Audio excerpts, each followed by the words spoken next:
Les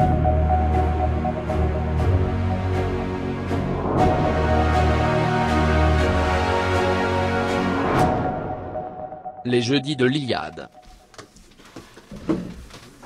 Bonsoir à tous, merci d'être venus nombreux ce soir.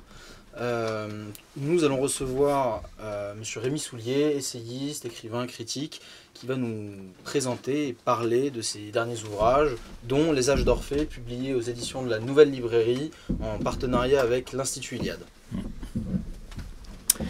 Bien, alors merci beaucoup à la Nouvelle Librairie de son accueil, bien entendu.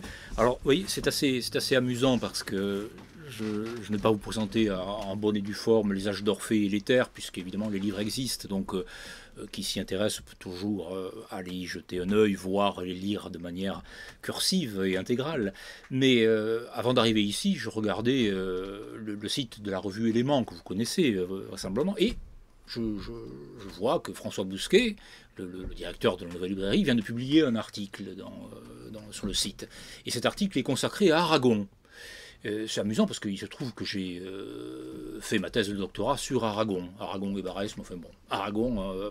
Et il se trouve que cet article-là, par François Bousquet, est intitulé Aragon, Orphée, revenu des enfers. Oui, c'est assez amusant parce que on ne s'est pas concerté, bien entendu. Il savait que j'étais là ce soir, mais enfin, il n'y avait pas de raison particulière pour qu'il ignore complètement que j'ai fait un travail universitaire sur Aragon.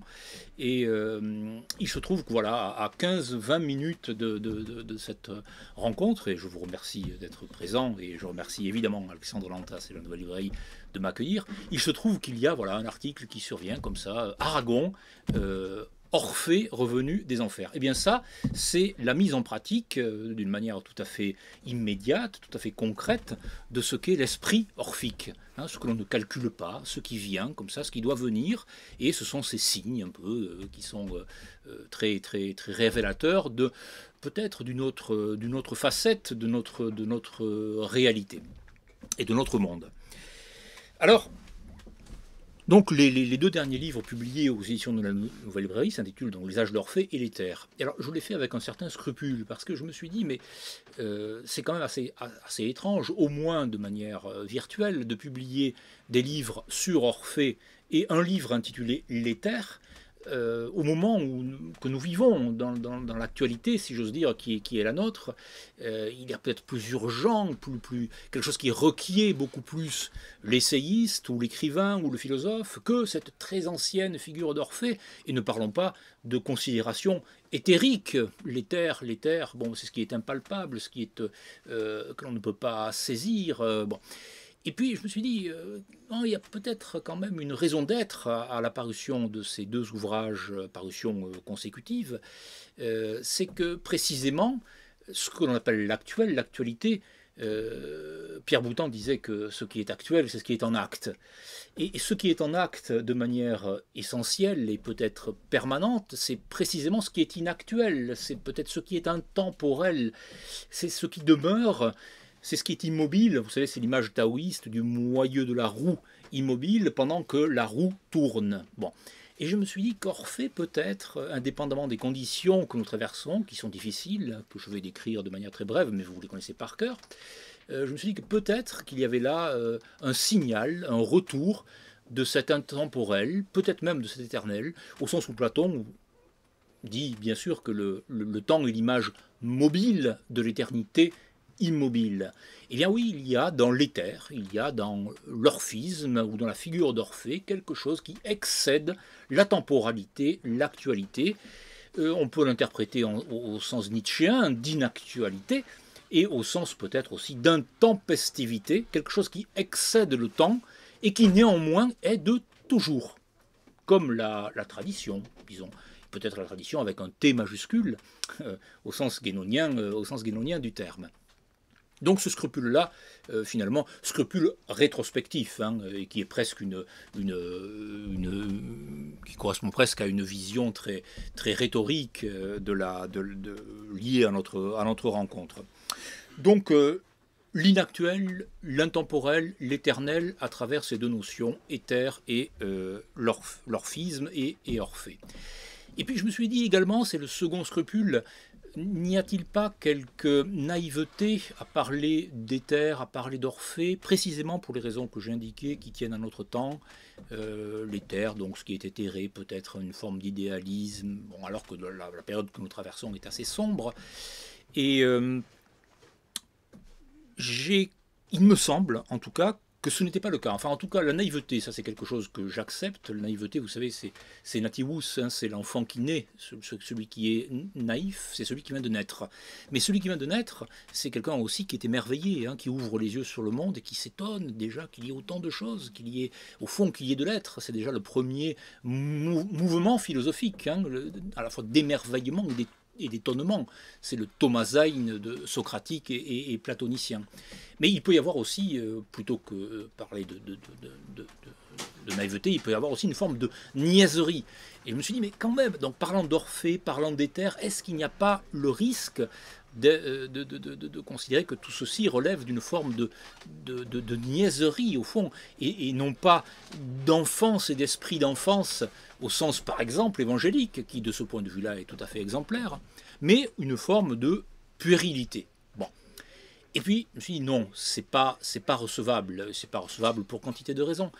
Mais surtout pour une raison de fond, c'est que qui parle, à mon avis, de naïveté ou d'idéalisme, ou qui peut être suspecté de naïveté ou d'idéalisme, s'il veut parler en vérité de cet étonnement, de cet émerveillement dont je faisais état, celui qui parle de cela donc doit avoir traversé l'épreuve du nihilisme. L'épreuve, je vais au cœur là de notre monde évidemment, ou de notre immonde, l'épreuve de ce que nous traversons aujourd'hui, on dirait en langage chrétien d'une forme de vendredi saint. Celui qui a traversé cette épreuve-là, ou qui la traverse d'ailleurs, c'est pas toujours irrémédiablement derrière, hein, c'est quelque chose de concomitant. Là encore, on renvoie à cette forme d'éternité. Celui qui a traversé cette épreuve-là peut parler effectivement d'éther ou d'Orphée. Il en parlera en connaissance de cause, pas dans la naïveté, enfin, ou éventuellement dans la naïveté, mais à un sens très précis, donc de l'enfant, mais pas en tout cas, pas dans la puérilité, pas dans la niaiserie. Si vous voulez, il peut en parler dans la naïveté, il n'en parlera pas dans la niaiserie. C'est ce que Bernanos exprime en termes chrétiens lorsqu'il évoque la vertu théologale de l'espérance, et qui me dit « l'espérance est un désespoir surmonté ». Un désespoir surmonté. Celui qui parle d'espérance dans l'espèce de bouillie contemporaine, hein, où l'espérance est un humanisme plus ou moins vague, ou plus ou moins naïf, là encore, ou plus exactement niais. Celui qui parle d'espérance se trompe, il n'a pas fait l'épreuve du feu, il n'est pas passé par l'œuvre noire, il ne s'est pas confronté au mystère d'iniquité, dira-t-on toujours en termes chrétiens. Il ne s'est pas confronté au malin. Hein, vous voyez, il y a un certain nombre de choses qu'il n'a pas vues. Alors, je laisse de côté, mais ça mériterait un développement, le Christ de Fra Angelico, vous savez, le Christ de Fra Angelico à Florence, qui a les yeux bandés, comme la synagogue à la cathédrale de Strasbourg. Hein. Il y a une forme de cécité et d'aveuglement le Christ sans idée du mal, il ne voit pas, mais il a vu, hein, il a intégré, c'est une autre question. Ceci pour associer les traditions les unes aux autres, parce que les traditions, si distinctes soient-elles, ont une trame commune. Donc, ces deux raisons, donc d'inactualité, d'intempestivité, de sens de l'éternel, et cette considération, selon quoi on peut parler en effet d'éther, d'idées, d'idéal, d'Orphée, mais uniquement après avoir traversé l'écartèlement, le démembrement du Dieu, le démembrement de Dionysos, ou le démembrement christique. C'est quelque chose qui est tout à fait, qui est tout à fait correspondant au sens fort du mot. Quand on a pris acte de ce démembrement du Dieu, quand on a pris acte de cette passion-là, oui, il est possible, sans niaiserie, peut-être avec naïveté, en retrouvant l'esprit d'enfance, de parler d'Orphée, c'est-à-dire d'une forme d'enchantement et d'une forme de positivité. Peut-être qu'à partir de ce point-là, il est possible de donner le grand oui, de retrouver le grand oui nietzschéen à l'existence, à l'endroit de l'existence. Ce grand oui nietzschéen, on le trouve dans le registre chrétien également, tout simplement dans le mot Amen, ainsi soit-il. Hein. C'est une considération qui est tout à fait, qui traverse là encore toutes les traditions. Orphée, l'idéal, l'éther.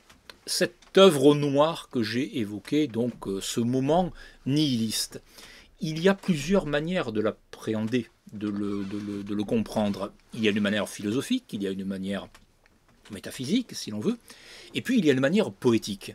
Et ça, c'est important parce que c'est la manière même d'Orphée. C'est la manière dont Orphée va saisir et va nous indiquer, il va donner le là. Il y a quelque chose de... C'est un liturge, hein, Orphée, c'est un poète, mais c'est également un initié, un initiateur, c'est un homme du sacerdoce, c'est un homme qui a une autorité spirituelle, hein, c'est un homme de la première caste, en quelque sorte, si on raisonne en termes indo-européens. Cette manière donc de percevoir le nihilisme par le prisme de la poésie conçue non pas, évidemment, vous vous en doutez, comme une ornementation, comme une décoration, comme une manière, comme une espèce de supplément d'âme, qui n'a aucun sens. Le supplément d'âme, c'est quelque chose qui est voulu aujourd'hui par des forces extrêmement sombres, mais qui demande effectivement à apaiser tout cela de manière plus ou moins... Bon, on a un compartiment, hein, au sens commercial du mot, nous avons une succursale supplément d'âme. Bon, c'est pas du tout de cela qu'il s'agit. C'est le regard poétique. Et le regard poétique, c'est aussi un regard métaphysique. Hein. Il n'y a pas de contradiction entre les deux. Et en ceci, peut-être, on pourrait... discuter certaines thèses de René Guénon, mais peu importe. Voilà ce qui crée. On peut donc regarder ce nihilisme sous le prisme de la poésie, ce nihilisme-là, on l'intègre, et il y en a un qui l'a fait, et qui l'a fait de manière extraordinairement explicite. C'est Antonin Artaud. C'est Antonin Artaud. Vous voyez, parce que Artaud, tout de même, c'est l'homme pour en finir avec le jugement dernier, Dieu c'est de la merde, tout ça. Vous connaissez peut-être la Kabbale, enfin, Artaud, il faut revenir à ces textes-là, c'est très important, Artaud. Le corps sans organes. Bon. Artaud est quelqu'un c'est comme Nerval. Vous savez, Baudelaire disait de Nerval qu'il avait toujours été lucide. Et Artaud, évidemment, que l'on a classé parmi les psychotiques des psychotiques, oui, à certains égards, il est psychotique, mais il est surtout extra-lucide. C'est un voyant, Artaud, hein, comme Rimbaud. C'est la même tradition. Les poètes ont à nous dire quelque chose de fondamental. Et évidemment, le poète face au psychiatre, qu'est-ce que vous voulez, même s'il est bien disposé, comme à Rhodes, avec le docteur Ferrière, bon, ça devient très compliqué. Mais voilà ce qu'écrit Artaud. Lui, il ne parle pas de nihilisme, parce que le nihilisme, c'est une notion philosophique, hein, qui est très ancienne, qui a des racines vraiment très tout à fait, enfin dans la généalogie du nihilisme, c'est très profond, c'est très important. Artaud ne parle pas de nihilisme, il parle d'envoûtement. Alors déjà, c'est quelque chose d'intéressant parce que l'envoûtement, vous comprenez, ça nous fait participer d'un registre qui est celui de la magie. Bon, en l'occurrence de la magie noire, hein, mais vous savez, c'est un peu le côté rimbaudien, l'alchimie du verbe, ça va nous mener où? Mais Artaud capte. Artaud a c'est les ondes, hein, il a les ondes, il a les antennes, il nous parle d'envoûtement. Et voici ce qu'écrit Artaud, c'est une phrase que je cite dans l'Éther, à propos de la situation dans laquelle il a vécu et dans laquelle nous sommes toujours, mais de manière aggravée, évidemment, c'est ce qu'on appelle le progressisme, hein. Voilà ce qu'écrit Artaud. Le monde de la Terre actuelle, et spécialement le monde de la Terre actuelle européenne, est mené par des séries d'envoûtements concertés et calculés. C'est impeccable, c'est impeccable. C'est-à-dire que là, dans cette phrase-là, vous avez toute une part de la critique qui sera ensuite formalisée dans le registre philosophique et métaphysique, de la critique heideggerienne. Hein. Il le dit avec ses mots de poète, mais cet envoûtement concerté et calculé, c'est très exactement ce qui se passe aujourd'hui, et c'est ce qui s'accélère. Voilà donc, et calculé, d'ailleurs le mot de calcul, vous le trouvez chez Heidegger, hein, en disant que la science calcule, mais elle ne pense pas. Ce qui pense précisément, c'est la philosophie, c'est la métaphysique, et c'est même le poème, c'est même la poésie. Hein, d'où Pardon? Hölderlin, bien sûr, Rilke, Trakl, enfin tout ce que Stefan Georg, tout ce que Heidegger, tous les poètes que Heidegger a lus. Artaud déjà fait signe vers cela. Hein. Donc nous pouvons, si on s'intéresse à Orphée, si on s'intéresse à l'éther, ou à ce qui peut être considéré comme éthéré, nous pouvons avoir néanmoins des diagnostics d'une extrême justesse, hein, d'une extrême validité autour de cette question donc de l'envoûtement calculé et concerté. D'où la pertinence, la validité du discours orphique. Quand Artaud pose ce diagnostic, Artaud se situe tout à fait dans le registre orphique, bien entendu. Et alors, il y a, et c'est ce sur quoi j'ai essayé d'insister dans ces deux ouvrages, il y a tout de même un revers à l'envoûtement, à ce côté magie noire, à ce côté sorcellerie, c'est-à-dire, encore une fois, à ce que l'on constate, que l'on expérimente aujourd'hui encore d'une manière accélérée en plus. Hein. C'est vertigineux, la chute dans l'abîme est véritablement vertigineuse, elle s'accélère. Ce qui est normal d'ailleurs, puisque au dernier moment du cycle, bien sûr, le poids est tel que la vitesse de la chute s'accroît de manière inconsidérée. Mais il y a un revers à cela, et c'est là où je reviens à cette idée. Donc, il y a envoûtement, il y a sorcellerie, il y a magie noire. Ce sont les mots du poète.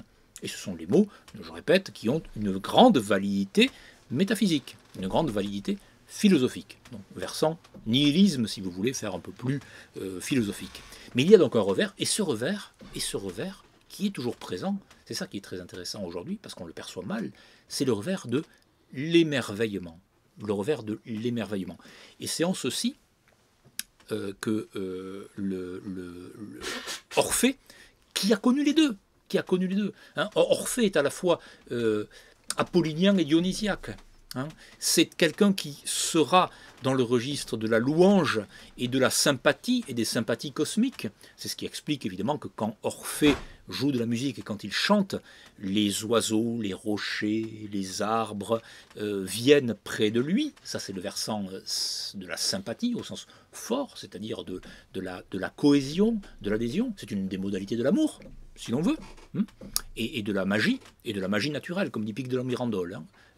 La magie, c'est marier le monde, dit-il, très joliment. C'est la Renaissance. Mais c'est la filiation orphique, hein, c'est la même chose. Mais Orphée, c'est également Dionysos, c'est également l'écartèlement, la déchirure par les Ménades, par les Bacchantes, la déchirure de la faim, mais aussi la déchirure de la perte d'Eurydice. Et le retournement d'Orphée, donc, qui correspond évidemment à une perte définitive de l'amour et de l'aimer, donc d'Eurydice. Orphée a connu les deux. C'est pour ça que le positionnement d'Orphée est intéressant, parce qu'il n'est pas un dieu, bien sûr, évidemment. Il n'est pas à proprement parler un demi-dieu, même si on le dit dans certaines traditions, fils d'Apollon.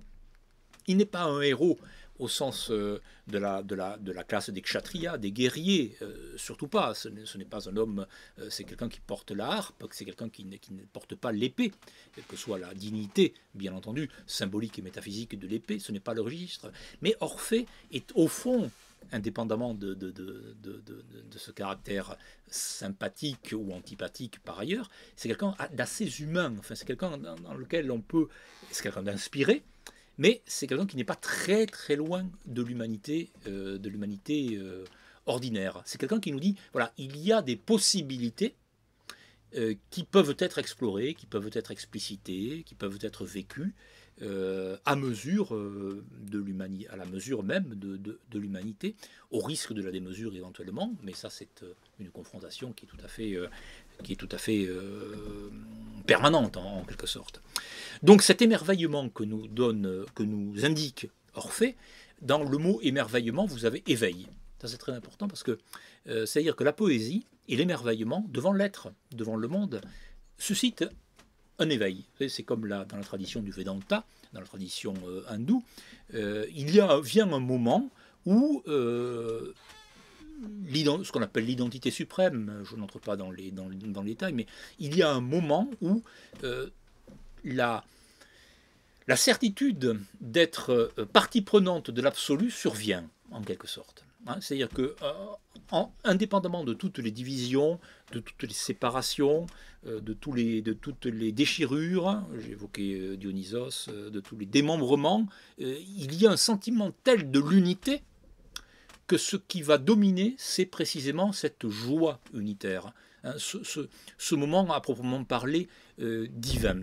C'est ça l'émerveillement. Et c'est ça que le poème, justement lu, nous permet de comprendre et de vivre. Pourquoi ne le vivons pas de manière, ne le vivons-nous pas de manière spontanée et immédiate? Et là, c'est Peggy qui a la réponse. Vous voyez, je mêle un peu les traditions, mais parce que c'est tout à fait nécessaire, me semble-t-il. C'est Peggy qui a la réponse lorsqu'il parle de nos âmes habituées. De nos âmes habituées. Les âmes habituées sont des âmes mortes. Ce sont les nôtres spontanément, les âmes habituées. C'est-à-dire ce sont des âmes, nous sommes immédiatement plongés pour des raisons familiales, pour des raisons qui tiennent à l'époque, pour des raisons qui tiennent à l'éducation, qui tiennent à la doxa sociale, idéologique, politique. Nos âmes sont immédiatement habituées à ne voir du réel, ou en appeler réel, qu'une portion infime du monde est une portion, la portion la plus grossière, la plus immédiatement sensible. Mais d'où la réduction actuelle à une forme de pan-matérialisme, qui n'est même plus d'ailleurs, déjà aujourd'hui presque parler de matérialisme philosophique, c'est presque trop en dire. On n'en est même plus là. C'est-à-dire qu'au moins le philosophe matérialiste, c'est quelqu'un pour qui la matière existe. C'est quelqu'un pour qui au moins il y a une forme de stabilité atomique. Bon, on n'en est plus là.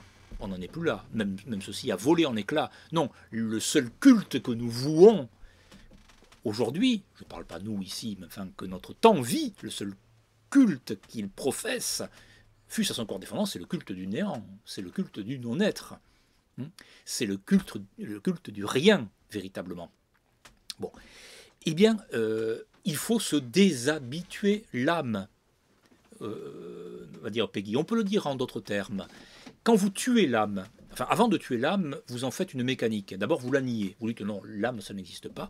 Il n'y a que du corps. Bon, et quand il y a, quand ce qu'on appelle l'âme, c'est une excroissance atomique, peut-être plus subtile, mais ça n'est rien d'autre. Et c'est bien pour ça d'ailleurs que l'on peut accroître la servitude et l'oppression, et qu'on peut que ce devenir robot de l'humanité, je renvoie à Bernanos, hein, est toujours voulu, est toujours planifié. Nous sommes en pleine planification de ce point de vue-là.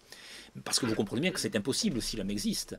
S'il y a un seul être pour qui l'âme existe, et qui n'a pas abdiqué, qui n'a rien cédé sur son désir, comme dirait Lacan, mais sur son désir de l'âme, qui est aussi d'ailleurs le désir du corps. Il n'y a pas d'antagonisme, il n'y a pas de contradiction. Eh bien là, la planification échoue. Là, il y a un échec. La machine est grippée. Voilà. Mais on fait tout pour que la machine ne grippe pas. Ça, c'est le côté vraiment totalitaire, le rouleau compresseur de la machine. Donc, si vous avez une âme déshabituée, c'est un processus, c'est une forme d'ascèse, mais qui n'est pas compliquée, qui n'est pas mortifiante, qui n'est pas doloriste. Ça demande simplement d'ouvrir les yeux. Et d'ouvrir les yeux de manière à retrouver cet étonnement et cet émerveillement initial devant l'être que j'évoquais. Et ceci est à notre portée, toujours, tout le temps, en tout lieu, ici même. Oui, bon. Un philosophe qui a, à sa manière, à mon sens en tout cas, considérablement développé ce point-là, non pas dans ces termes précis, mais dans des termes différents que je vais expliciter, c'est Heidegger. C'est Heidegger. C'est pas un hasard d'ailleurs s'il a été lecteur, bien sûr, on en parlait, enfin on l'évoquait, de Hölderlin, de Trakl, de Georg, de Rilke, un grand lecteur des poètes. Et s'il termine son existence avec cet horizon poétique et cet horizon également oriental, en l'occurrence japonais. Il va s'ouvrir à cette dimension extrême orientale de la pensée et du zen et éventuellement. Heidegger, me semble-t-il, est parce qu'il est, comme il est aujourd'hui tout de même considéré avec raison, de mon point de vue, comme le grand philosophe du XXe siècle, le grand philosophe, oui, au sens universitaire du mot et au sens de l'histoire de la philosophie occidentale classique, Heidegger est celui qui peut nous permettre aujourd'hui de renouer avec cet émerveillement, avec ce contact inouï, inédit avec l'être. Ce contact qui va faire tomber un certain nombre d'écorces et d'habitudes et de mécanique en nous. C'est sa fameuse distinction, vous savez, de l'être et de l'étant. Heidegger considère que ce qui caractérise le moment nihiliste, hein, dans lequel nous sommes entrés depuis très longtemps, alors on peut dire que nous sommes rentrés peut-être du moment... alors ça se discute, mais enfin on ne va pas entrer là-dedans, depuis Socrate, Platon, bien depuis Aristote, enfin bon. Ce moment où l'Occident, l'Europe, perd le contact avec l'être et se concentre, se focalise sur l'étant. Et l'étant, ce sont les choses, les objets. On va poser un objet, un sujet, et on va dire, voilà, il y a un étang, le livre est un étang, vous et moi, nous sommes des étangs, la bouteille est un étang, et on va penser l'être à partir de l'étang. Donc on va extraire, par un processus d'abstraction, on va extraire l'être, on va penser que l'être est un truc que l'on peut extraire. Et on va l'extraire à partir de chacun des étangs. Et on va dire, voilà, alors l'essence du livre, c'est d'être composé de telle manière, on va analyser, on va découper, clac, clac, clac, en tranches, on va prendre les éléments, puis on va synthétiser, puis on va prendre l'ensemble de livres, on va dire voilà ce qui est commun à tel genre, à telle espèce, et on va dire ça y est, nous tenons l'être. Heidegger ne nous dit pas du tout. Quand vous avez fait cette opération-là, vous avez détruit, c'est le mouvement cartésien, vous savez, des animaux-machines, de la dissection, de la vivisection même. On peut disséquer les animaux vivants, ce sont des machines. Hein, donc quand ils crient, c'est un réflexe. Bon. C'est ce à quoi nous sommes, c'est ce que je dis là, est très, très actuel. Hein. Et donc Heidegger nous dit, nous avons raté l'être, parce que nous l'avons réduit à l'étang. Nous pensons que l'être est quelque chose qui est contenu, qui est concentré dans l'étang. Heidegger ne nous dit pas du tout. Et là, il y a une très belle image sur laquelle je reviens souvent, qui a été d'ailleurs développée par Pierre Jasserme dans son introduction à l'histoire de la philosophie occidentale, qui est très très belle. Pierre Jasserme, pour expliquer cette différence de l'être et de l'étang, prend l'exemple de Cézanne. Bon. On est toujours dans le registre orphique, hein, on est dans le domaine artistique, dans la peinture. Cézanne qui tous les matins va devant la montagne Sainte-Victoire, qui se dit mais il peint la montagne Sainte-Victoire, il peint la montagne Sainte-Victoire. Qu'est-ce qu'il cherche à peindre? Pourquoi est-ce si compliqué de peindre la montagne Sainte-Victoire? Et Jasserme a une très belle image, il dit ce que cherche à peindre Cézanne, ce n'est pas la Sainte-Victoire, la montagne Sainte-Victoire présente, mais c'est la présence de la Sainte-Victoire. C'est ça la distinction entre l'être et l'étang. Vous pouvez penser naïvement que vous allez saisir l'essence de la montagne Sainte-Victoire en prenant la montagne Sainte-Victoire comme un étang et que vous allez donc, par un processus d'abstraction, d'exérèse, c'est très violent l'exérèse en chirurgie, c'est l'ablation d'un organe par exemple, hein, ou d'une tumeur, donc ça peut être tout à fait positif évidemment quand on est dans ce cas-là, mais c'est violent, c'est une vivisection, c'est une dissection, pas du tout. Cézanne vient, il contemple, il regarde, ce qu'il cherche à saisir, ce n'est pas l'essence de la Sainte-Victoire qui serait tirée à partir de l'étang qu'est la Sainte-Victoire, c'est la présence de la Sainte-Victoire. Et c'est pour ça qu'il y revient sans arrêt. Qu'est-ce que c'est que la présence de la Sainte-Victoire? C'est ça l'être. Et c'est pourquoi l'être n'est rien d'étang, nous dit Heidegger. C'est pour ça que l'être est, au fond, en un sens, assimilable au néant, mais un néant suressentiel. Et là, nous entrons évidemment dans des considérations qui peuvent nous amener assez loin dans le domaine de la théologie négative, de Maître Eckhart, de la déité, etc. Bon. Qui comprend que la présence de la Sainte-Victoire est véritablement le mystère de son être, a accès véritablement à l'être. D'où l'émerveillement de Cézanne, d'où l'émerveillement du poète, l'émerveillement du poète. Le poète ne fait jamais que cela. Le deuxième, donc c'est dans ce registre-là, donc c'est la quête de la présence en quelque sorte, hein, la quête de l'être qui permet véritablement d'ouvrir cette voie de l'émerveillement et donc de l'éveil. Je suis face à la Sainte-Victoire, je ne l'avais jamais vue. Je l'avais jamais vue. Et même si j'y reviens tous les matins, plus j'explore, non pas la montagne Sainte-Victoire présente ou étante, mais la présence de la montagne Sainte-Victoire, plus je suis émerveillé. Et là, j'ai accès à l'être. Et l'être auquel j'ai accès, pour le coup, pulvérise les distinctions entre transcendance et immanence, qui sont très utiles évidemment dans le registre de la philosophie occidentale, mais qui peuvent être très largement dépassées. C'est pourquoi Heidegger dit que l'être est à la fois un transcendant immanent. Il définit l'être comme un transcendant immanent. Et là, vous n'avez plus un certain nombre de choses s'éclaircissent. Et s'éclaircissent sur la modalité la plus joyeuse qui soit. Précisément parce que cette présence de l'être, vous la recevez en vous. Et vous vous y incluez vous-même. Vous savez que vous en êtes partie prenante. Vous pulvérisez là encore la distinction entre l'objet et le sujet.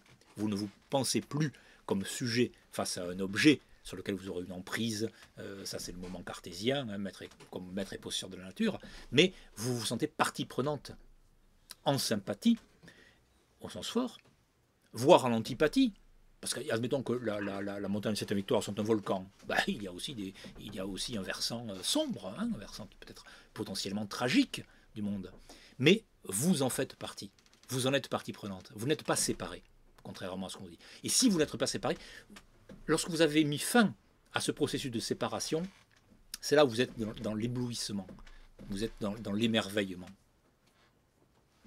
Et puis il y a un autre biais par lequel comprendre cet émerveillement, c'est le biais du langage, tout simplement. C'est le biais de la langue, du mot, du verbe. Là encore, j'ai évoqué tout à l'heure ce procédé qui consiste à comprendre l'être à partir de l'étang et de l'abstraction, de l'exérèse. Enfin, pour la langue, c'est la même chose. Il y a un usage de la langue qui est un usage purement informatif, purement communicationnel, entre guillemets, purement utilitaire ou instrumental. Voilà. Pardon ? Le bavardage. Oui, le bavardage, le on de Heidegger, hein, le on, bien sûr. Et donc, c'est ce à quoi nous sommes soumis, à moins évidemment de couper tout, et je vous conseille vivement, enfin je n'ai pas de conseil à donner bien entendu, mais enfin de couper évidemment tout ce qui relève du bavardage, de l'information. C'est une visée utilitariste du langage, exactement comme la raison cartésienne induit une visée utilitariste du monde, avec le désastre et la dévastation que l'on connaît. Le mot, le verbe, le langage n'est absolument pas réductible à l'utilité, à l'instrumentalité. Aujourd'hui, si, parce nous sommes de considérer que le langage est le moyen de diffuser une information. Vous pensez que le poète ou le prosateur diffuse une information? Absolument pas. Il ne diffuse absolument pas une information. Il chante. Et il est au-delà de toute espèce et tout grand prosateur. Quand je dis poète, moi je dis poète et poète, le grand écrivain. L'écrivain est poète, toujours. Bon, fut-il uniquement prosateur. Et donc il chante.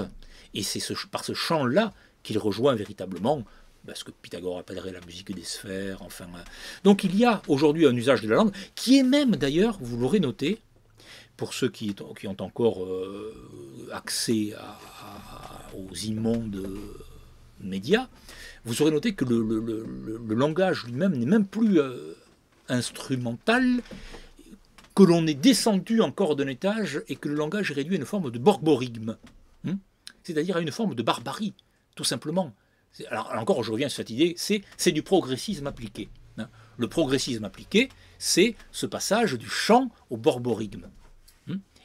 Écoutez les analphabètes, enfin, écoutez nos maîtres, tout est inversé. Bon. Nous sommes aujourd'hui les esclaves de maîtres qui sont profondément esclaves au sens nietzschéen, et esclaves de leur propre haine, et esclaves de leur propre ressentiment. Donc on n'est même pas nous ne sommes même pas à la phase d'un langage qui serait purement informationnel, qui serait objectivé. Nous sommes à la phase du borborigme, voilà, tout simplement. Eh bien, non. Orphée, l'éther, c'est ce que j'ai essayé de montrer, l'éther étant un peu les travaux pratiques des âges d'Orphée, montrent que la langue, c'est tout autre chose. C'est tout autre chose. La langue est un secret. La langue est un secret. Mais c'est un secret qui est là. C'est comme la lettre volée d'Edgar Poe. Vous vous dites, mais c'est comme l'être. C'est comme l'être. Vous avez la montagne Sainte-Victoire présente, et puis il y a la présence de la Sainte-Victoire. Vous ne voyez pas la présence de la Sainte-Victoire. Concentrez-vous sur la présence de la Sainte-Victoire. Concentrez-vous sur l'être. La langue, c'est pareil. Concentrez-vous sur le mot. Concentrez-vous même sur la lettre. La lettre, l'alphabet, si vous voulez, ou le hiéroglyphe. concentrez-vous sur le signe, pas au sens moderne de la linguistique structurale, qui peut être une porte d'entrée, mais qui peut être aussi une porte un peu de perdition. Mais c'est pour ça qu'on peut se servir de la modernité contre elle-même, éventuellement. Hein. Mais là, il faut jongler un peu, enfin, il faut faire le battleur au sens du tarot. Vous savez, c'est le premier arcane majeur du tarot, le battleur. C'est toujours possible de le faire, bien sûr. Ben, ça peut être un peu périlleux. Mais ce que nous dit la langue, la langue nous dit, autant qu'elle nous cache et autant qu'elle nous incite à chercher dans cet agencement de lettres et dans la lettre elle-même, il y a un envers du langage. Et ça, le poète le perçoit de manière innée, de manière immédiate. Mais cet envers est un endroit, au fond. Vous savez, c'est le sens du secret. Au fond, qu'est-ce que c'est que le secret? Quand on parle du secret, éventuellement du secret ésotérique, etc., c'est simplement l'envers de la langue ou l'envers des choses, comme l'être est l'envers de l'étang. Mais c'est la même chose. Hein. On le perçoit séparé, nous, en raison de notre propre situation, mais c'est exactement la même chose. Et le poète, pour le coup, celui qui écrit un vers, ou une phrase de prose, peu importe, je ne fais pas de différence, parce qu'un grand prosateur, je ne citerai pas de nom, j'en connais, il y en a ici, le grand prosateur, c'est quelqu'un qui est immédiatement poète, hein, qui est immédiatement dans la musique de la langue. C'est un musicien, c'est quelqu'un qui sait précisément de quoi il s'agit. Alors, je vous donne simplement, alors cette science des lettres, évidemment, a été très développée dans un certain nombre de traditions, mais je n'entre pas dans le détail. J'ai eu l'occasion, tout à fait récemment, de m'intéresser d'un peu plus près à un homme qui s'appelle Louis Catio, qui a vécu rue, je crois que c'était Casimir Périer, dans le 7e, enfin près de Sainte-Clotilde en tout cas, il est tout près de Sainte-Clotilde. C'était un peintre, c'était un poète, c'était un ésotériste également, qui a écrit un grand livre qui s'appelle Le Message retrouvé, mais également des poèmes de plus grand intérêt, et un essai qui s'appelle Physique et métaphysique de la peinture. Et Louis Catio, donc dans son Message retrouvé, on pourrait prendre 100 exemples, enfin je prends celui-ci parce que c'est celui auquel j'ai été confronté de la manière la plus récente. Le Message retrouvé est constitué par 2 colonnes, hein, une colonne de gauche, une colonne de droite, et il y a 40 chapitres, qui sont assez sur plusieurs pages, mais assez brefs, et ce sont des versets, donc c'est très bref. Hein. Vous avez donc une colonne de gauche avec une série de versets, une colonne de droite avec une série de versets, et donc de 1 à 40 chapitres. Et la colonne de gauche est nommée, au début, d'un titre qui s'appelle « Vérité nue ». Et Louis Catio, « Vérité nue », va faire de ces 9 lettres, va trouver 40 anagrammes, hein, de ces 9 lettres. Alors je donne un exemple, hein, donc vérité nue deviendra un être vie, deviendra vertu niée, ou bien unité rêve, etc. Il fait ça pendant 40 chapitres, à partir de ces 9 lettres. Message retrouvé. C'est une manière de dire que le mot lui-même, et l'association de mots, la langue, la phrase, cache peut-être et dévoile et révèle beaucoup plus qu'un pur signifiant auquel elle se référerait. Beaucoup plus, infiniment plus. Hein. Et là aussi, c'est toute l'idée que la vérité ne consiste pas tant en l'adéquation, hein, d'une chose et de l'esprit, comme le veut Descartes, mais plutôt en un dévoilement. Hein, un dévoilement. Et donc une révélation. Révélation au sens classique du mot, mais qui peut être aussi... C'est ça Orphée, c'est ça la leçon d'Orphée. Hein. Orphée, c'est celui qui va dévoiler, enfin, en tout cas qui s'approche du voile et qui respectueusement va soulever le voile d'Isis. Hein. Et que verra-t-il? Ben, lui-même, il verra le soi, me dira-t-on. Louis Catio également, dans ce registre des jeux de langage, qui ne sont absolument pas gratuits. Hein. On n'est pas dans la jonglerie, on n'est pas du tout dans l'esthétisme. On est au contraire dans l'exploration la plus profonde du sens. Il prend le nom de Mercure. Hein. On revient à Hermès, les âges d'Hermès, les métamorphoses d'Hermès. Hein. Bon. Donc Mercure est évidemment l'Hermès des Romains. Et il prend donc les lettres, hein, de M, E, R, C, U, R, E. Et alors il va nous donner 29 acrostiches de Mercure. Je vous donne là encore, hein.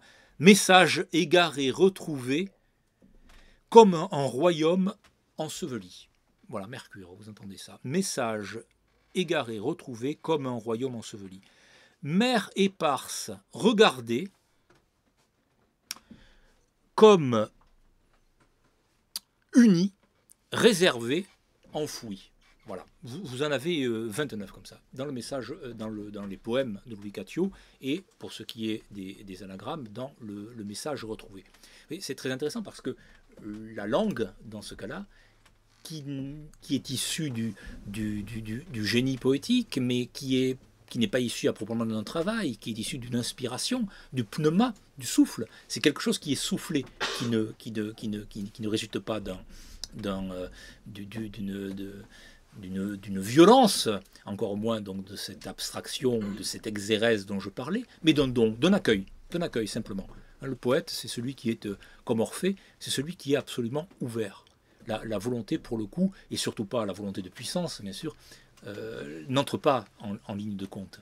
La volonté de puissance nietzschéenne, c'est autre chose. Alors, ce que j'ai essayé de montrer, au fond, je vais en terminer là, après ces quelques manières de dire la même chose que dans les livres, mais d'une manière un peu différente. Ce que j'ai essayé de montrer dans Les Âges d'Orphée et dans l'Éther, c'est tout simplement que si on veut, que le véritable enjeu, c'est celui du sens, c'est le combat qui se livre entre l'absurde et le sens. Aujourd'hui, nous sommes sommés véritablement de nous vouer à l'absurdité et au néant. C'est une condition sine qua non. On nous y pousse de manière explicite ou implicite. C'est ce qui est aujourd'hui, c'est ce vers quoi nous tendons, c'est-à-dire vers une forme évidemment d'anéantissement.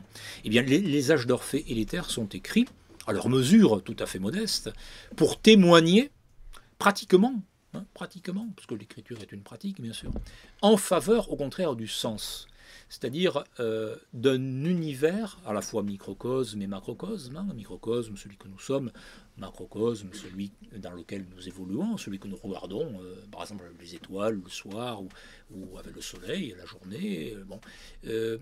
Nous sommes en relation, nous sommes dans un registre de significations.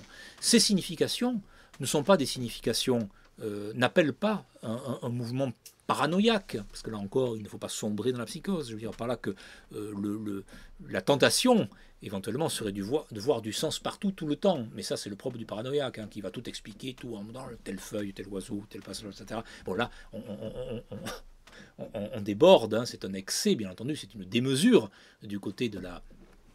qui débouche sur la psychose et du côté d'une espèce de pansignification paranoïaque.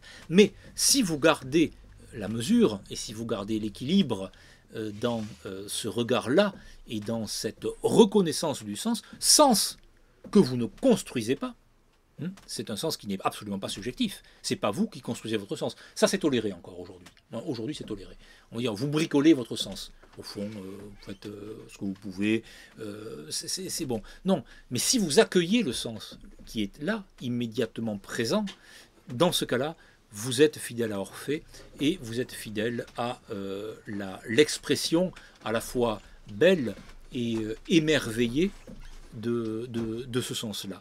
Donc Orphée, l'Éther, c'est tout simplement une manifestation parmi bien d'autres d'une forme de quête, de quête du Graal, de témoignage en faveur du Graal, qui est là, comme la lettre volée, je répète, d'Edgar Poe, on l'a sous les yeux, et donc c'est une invitation simplement à ouvrir les yeux et à porter ce regard-là, qui n'est pas niais, qui peut être éventuellement naïf, mais qui n'est pas niais, qui n'est pas puéril, et qui vous permettra, je crois, de gagner en puissance, et en puissance au sens nietzschéen, et peut-être même en joie. Voilà, donc c'est ce que je nous souhaite collectivement. Merci de votre attention.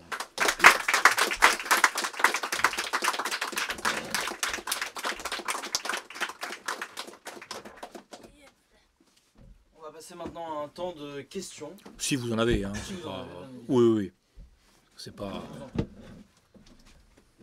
Rémi, est-ce Oui. que une des richesses d'Orphée, c'est son expérience de la descente aux enfers. Vous en avez parlé tout à l'heure sans prononcer cette expression de descente aux enfers qui a tant inspiré Gluck et tant d'autres compositeurs italiens notamment. J'ai perdu mon Eurydice, rien n'égale mon tourment. Et cette expérience du malheur qui est même du désespoir, la fécondité de De la douleur. de la douleur, oui, il faut passer par le vendredi saint pour avoir un jour l'espoir de ressusciter. Et effectivement, cette perte d'Eurydice, on peut être amené à sombrer dans cette expérience soudaine de l'enfer après, par exemple, effectivement, un grand chagrin d'amour, un deuil effrayant. Bien sûr. On peut aussi être précipité de l'enfer par la société, soit qui vous met dans un asile de fous comme Artaud, Bien sûr. ou qui vous réduit à la solitude absolue, Bien sûr. comme Nietzsche, ou qui cherche simplement à vous détruire pour des raisons diverses. Oui. Et donc, je pense que c'est cet aspect d'Orphée qui a beaucoup inspiré notamment les musiciens, n'est-ce pas? C'est une espèce de... Et je pense que puisque chacun d'entre nous peut faire un jour ou l'autre une expérience qu'on peut se souhaiter à soi-même et en même temps la redouter. Bien sûr. Bien sûr. Parce que ou bien on sort des enfers triomphants, comme le Christ la nuit de Pâques, ou bien alors là on peut être réduit en poudre. Bien sûr. Mais ça, c'est la grande pitié de la société elle-même et de ce qu'on appelle la société aujourd'hui. C'est Artaud le suicidé de la société. La chiennerie sociale aujourd'hui, enfin qui est de toujours plus peu ou prou, hein, mais la chiennerie sociale contemporaine est sans fin, sans fin. Et elle en rajoute, effectivement. Et elle en rajoute parce qu'elle cible précisément le poète. Parce que le poète, c'est l'ennemi. C'est l'ennemi. Donc elle ne peut pas comprendre la parole du poète. Elle ne peut pas, elle ne veut pas, elle est bouchée à l'âmerie. Et si le poète parle, mais simplement, même dans un langage qui est compréhensible, si j'ose dire, même par les plus abrutis, par les plus brutes, le poète va toujours dire une parole de vérité. Elle n'en veut pas, elle n'en veut rien savoir. C'est pourquoi le poète est toujours écartelé. C'est pourquoi le poète est toujours... même Maïakovski, dans le domaine russe, enfin, on pourrait dire par là, le poète est toujours écartelé. Il est le suicidé de la société. La société veut toujours la peau du poète. Alors soit elle le tue, soit elle le fait taire. Voilà. Et la société particulièrement ignoble dans laquelle nous sommes aujourd'hui, société de confusion, société de chaos, société de laideur, et d'autant plus acharnée, d'autant plus vindicative, d'autant plus hargneuse, bien sûr. Mais elle est ressentimentale aussi, parce qu'elle ne voit pas qu'elle est déjà morte, elle, mais que le poète, lui, est vivant. Parce que le poète est ressuscité. Le poète sort des enfers. Voilà. Moi j'avais une question, c'était sur... vous expliquiez bien dans les âges d'Orphée que le sacré il peut être... en tout cas il doit être appréhendé à travers sa dimension ésotérique et sa dimension poétique. C'est ce que vous expliquiez bien. Et moi j'avais une question, c'est par rapport à cette dimension sacrée de l'existence. On arrive très vite à la question de la tradition primordiale que vous évoquiez dans les âges d'Orphée. Et moi, ma question vis-à-vis de ça, c'était de savoir est-ce que la figure d'Orphée, la figure de l'Aède, constitue un optimum, c'est-à-dire dans la capacité à appréhender le divin, ou est-ce que, selon vous, on est déjà dans une dégradation de cette capacité qu'avaient les humains à appréhender le sacré? La question peut sembler un peu triviale. C'est vrai que si on considère que la figure de l'Aède, que la figure d'Orphée, c'est un optimum, ça veut dire que l'histoire n'est pas condamnée à une continuelle dégradation. Vous pouvez avoir votre point de vue là-dessus. Alors encore faut-il effectivement que l'Aède soit entendue et qu'il donne le la. Dans une société traditionnelle, l'Aède, le poète, donne le la. Shelley dit très bien dans Défense de la poésie que le poète est le législateur primordial. c'est le législateur primordial. Alors on peut dire, si on est guénonien très orthodoxe, ça n'a pas beaucoup de sens de parler d'orthodoxie, mais on peut dire que le législateur primordial pour notre cycle, c'est Manu ou Minos. Enfin, c'est quelque chose c'est quelqu'un qui est dans l'ordre, disons, supra-humain. C'est la différence qu'il y aurait au fond entre le druide et le barde, hein, dans le domaine celtique. Si on prend l'exemple celtique, hein, le barde fait partie de la première caste, mais il est en dessous du brahman, en dessous du druide. Alors, si je raisonne d'une manière vraiment très rigoureuse, hein, mais la rigueur, vous savez, c'est comme dans le séphiroth de la Kabbale, hein, vous avez l'arbre de la rigueur, vous avez l'arbre de la miséricorde. Moi, je regarde plutôt de l'arbre de la miséricorde. Je suis intéressé à regarder plutôt du côté de l'arbre de la miséricorde. Vous savez, c'est comme Baudelaire, disons, de George Sand, la mère Sand, si elle nie l'enfer, c'est qu'elle a des intérêts pour nier l'enfer. Bon, il faudrait lui balancer un bénitier à la gueule. Donc, je regarde plutôt l'arbre de la miséricorde, mais si on est rigoureux, bon, Guénon était très rigoureux. Hein. Je regarde Pierre-Marie Sigaud, qui connaît bien Guénon, entre autres. et Guénon dirait effectivement que le poète, non, il ne veut rien savoir. Ce qu'il va regarder, par exemple, chez Dante, alors que Dante, évidemment, Dante est éminemment orphique. Mais ce que Guénon va regarder, donc ce que le métaphysicien pur va regarder chez Dante, c'est en quoi le discours poétique est le vecteur d'une initiation et le vecteur de la transmission de la connaissance métaphysique, de la gnose. Il va regarder ça. Il ne va pas s'intéresser alors à ce qui est en quelque sorte proprement poétique. Ou s'il s'y intéresse, il va le faire par le biais de la science des lettres, dans le domaine islamique ou dans le domaine hébraïque.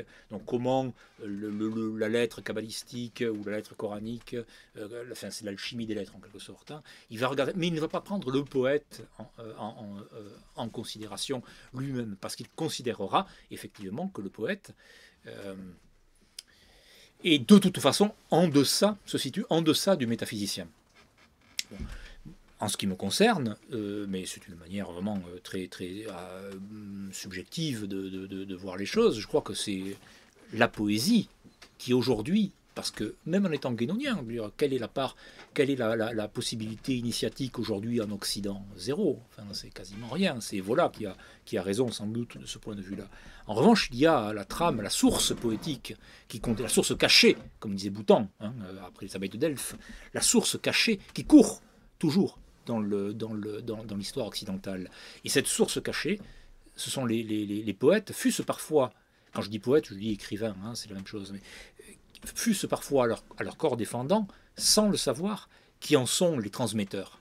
Pierre Chémol a écrit une belle histoire de la poésie, qui s'appelle Les Aventures de la poésie, et il dit, et je crois enfin, que c'est quelque chose de parfaitement audible, il dit que le cycle du Graal, qu'un certain nombre de poètes, les continuateurs de Chrétien de Troyes, mais Chrétien de Troyes lui-même, Wolfram von Eschenbach également, Parsifal ensuite de Wagner, n'avaient pas véritablement conscience de ce qu'ils transmettaient, mais que la tradition druidique est passée dans la poésie du Graal.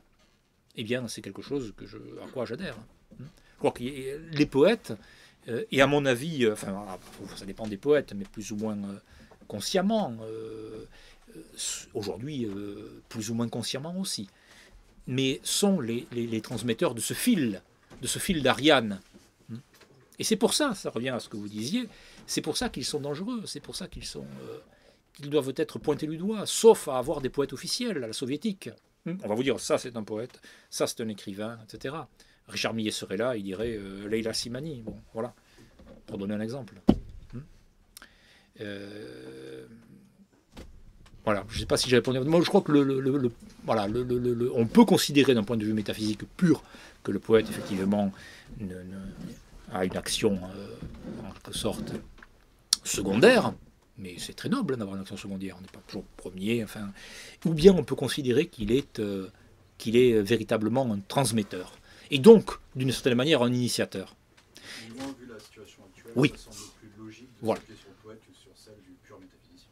Voilà, et surtout que le pur métaphysicien, on peut aller voir toujours vers le pur métaphysicien, mais le pur métaphysicien n'est pas nécessairement, n'appartient pas nécessairement à une organisation initiatique, n'est pas nécessairement à même de transmettre une influence spirituelle.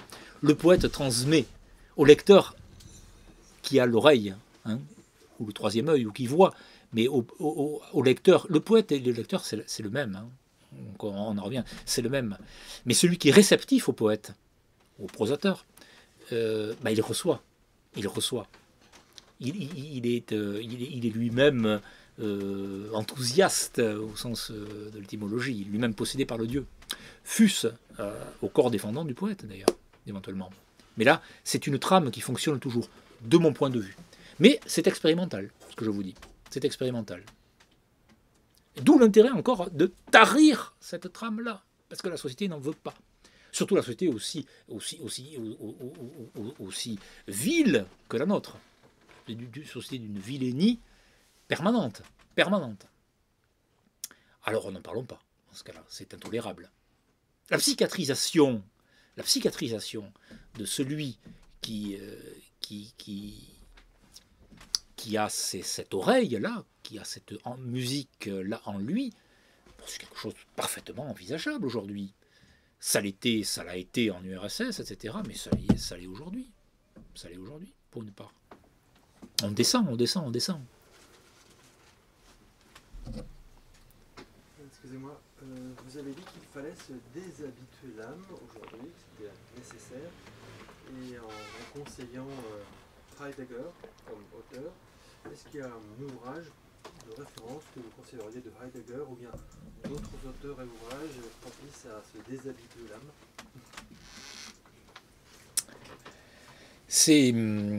C'est délicat parce que le caractère effectif de la déshabituation, enfin c'est horrible, de manière de cette... finalement, la nécessité de passer d'une âme habituée et donc mécanique à une âme qui redevient vivante, qui redevient gracieuse et graciée.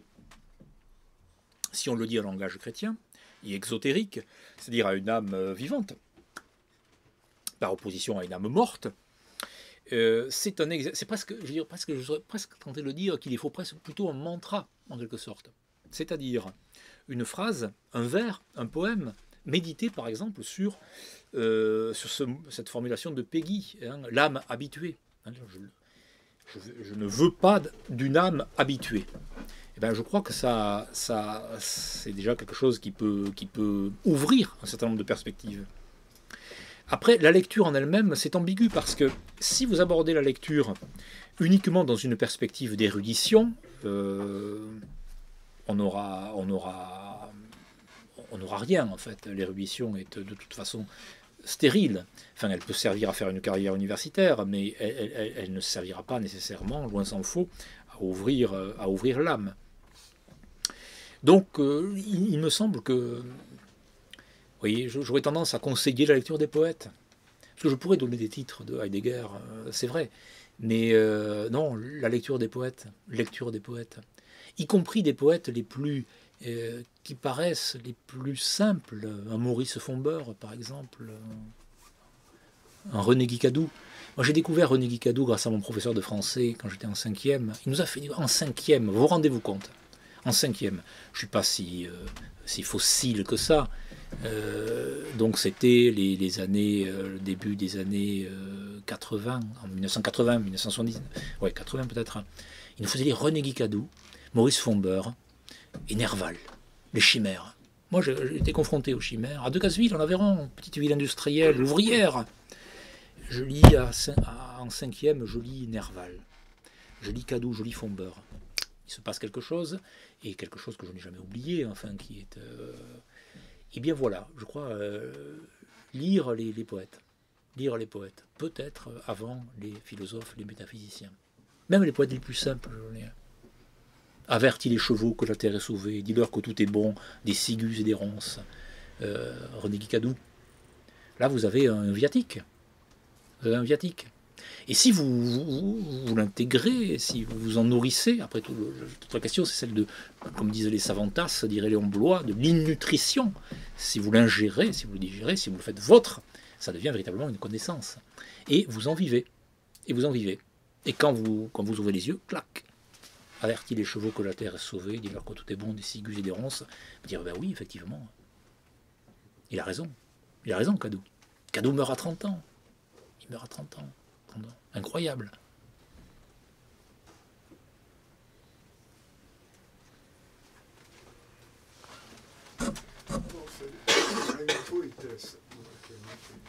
S'intéresser au lab était à la mode, mais toujours dans le prolongement de ce qui devait être. Je pense à Marie-Noël. À Marine. Marie-Noël. Ah, Marie-Noël, pardon. Exactement. J'ai pas donné le nom, j'aurais pu. Parfaitement. Parfaitement. Les chansons de Marie-Noël, c'est la même chose.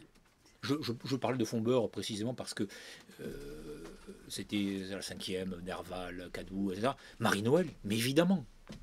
Mais évidemment. Marie-Noël. Oui. La Bourguignonne. Les chansons. Bien sûr. Marie-Noël. Voilà une qui déshabitue l'âme. Même chose.